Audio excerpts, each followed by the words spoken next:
हरे कृष्णा। आज हम भगवद गीता के प्रथम अध्याय के 13वें श्लोक पे चर्चा करेंगे। आप सभी के सामने श्लोक है, ये दोहराने का प्रयास करिए।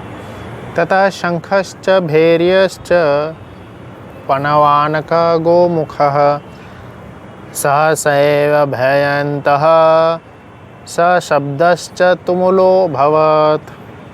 तो यहाँ पे बताया जा रहा है, जैसे ही भीष्म पितामह ने शंख बजाए तत्पश्चात कई सारे और भी शंख बजने लगे, क्योंकि शंख भीष्म पितामह जो है कौरवों के आर्मी के कमांडर इन चीफ थे, मेजर जनरल थे। तो जब लीडर ने शंख बजा दिया, उसके बाद जो बाकी और भी छोटे छोटे लीडर्स थे, सब लोग अपना अपना शंख बजाने लगे।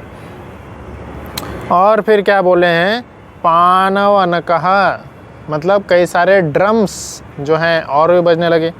और फिर बताया जा रहा है सह उसी के साथ में और क्या क्या बजने लगा, कई सारे जो दूसरे चीज़ें थी, जैसे गोमुख, मतलब गाय के मुख के जैसा जो हॉर्न होता है वो बजने लगा, ट्रम्पेट्स बजने लगे, बगल्स बजने लगे।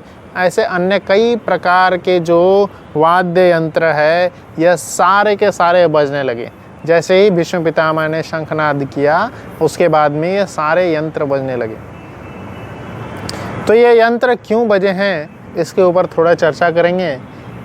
पहले के समय में जब युद्ध होता था, जैसे ये महाभारत का युद्ध बताया जा रहा है, यह द्वापर काल में भगवान कृष्ण के समक्ष यह युद्ध हुआ था। कई प्रकार के युद्ध होते हैं, हम देख सकते हैं भारत के इतिहास में, विश्व के इतिहास में कई युद्ध खेले गए, कई युद्ध हुए। तो हर युद्ध में कोई ना तो कोई जीतता है, कोई हारता है। सभी युद्ध ईर्ष्या द्वेष से पर पनपे हुए होते हैं। पर इस युद्ध में, यह युद्ध जो था, कृष्ण स्वयं यहाँ पे वो उपस्थित थे, इसीलिए इस युद्ध की चर्चा बार बार होती है। और ये धर्म ग्रंथों में इस युद्ध का वर्णन है, क्योंकि इस युद्ध में स्वयं कृष्ण उपस्थित हैं। अभी यह युद्ध इस तरह से खेला गया था कि धर्म यहाँ पे जो है कुछ मात्रा में हम बोल सकते हैं, पहले बाद में हम देखें कि धर्म भी कौरवों ने तोड़ दिए, पर कुछ मात्रा में धर्म उस समय अभी भी उपस्थित था।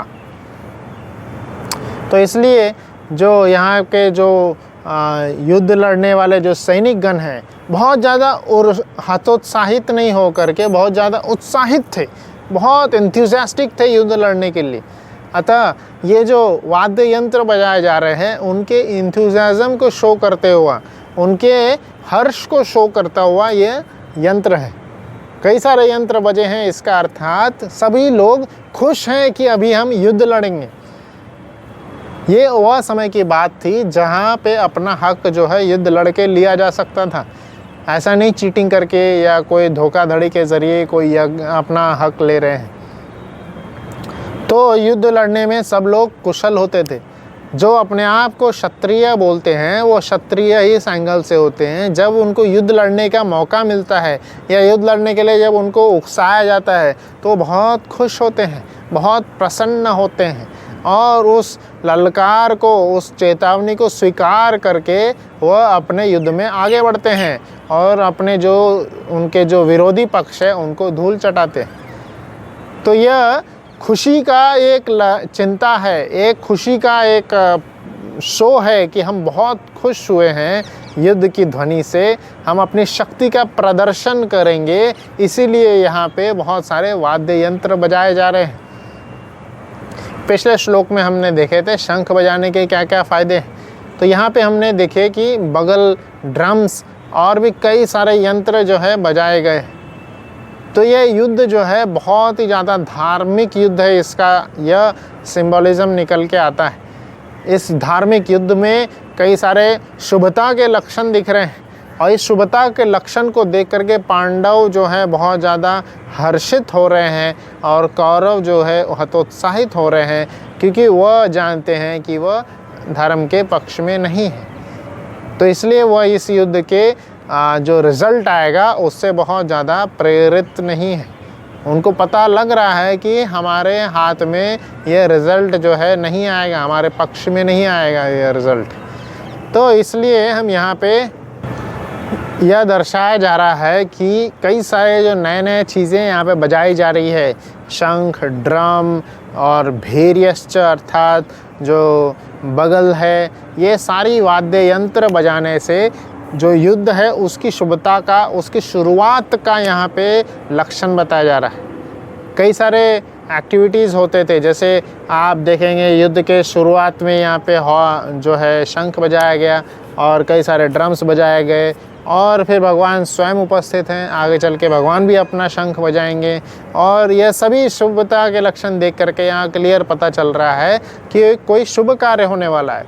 तो युद्ध यह किस लिए भगवान लड़े थे? जितने भी निगेटिव लोग हैं, निगेटिव स्पिरिट लोग हैं, उन सभी का नाश करने के लिए।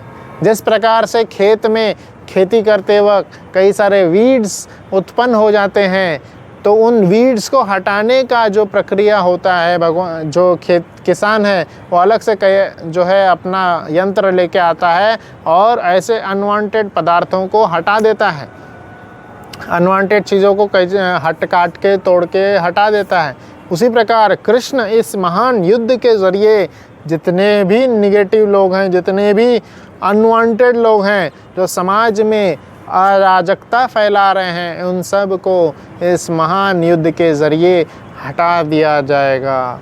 यह महान संकेत जो है युद्ध में दिया जा रहा है और इसीलिए यह शुभता का लक्षण बताया जा रहा है। हरे कृष्णा।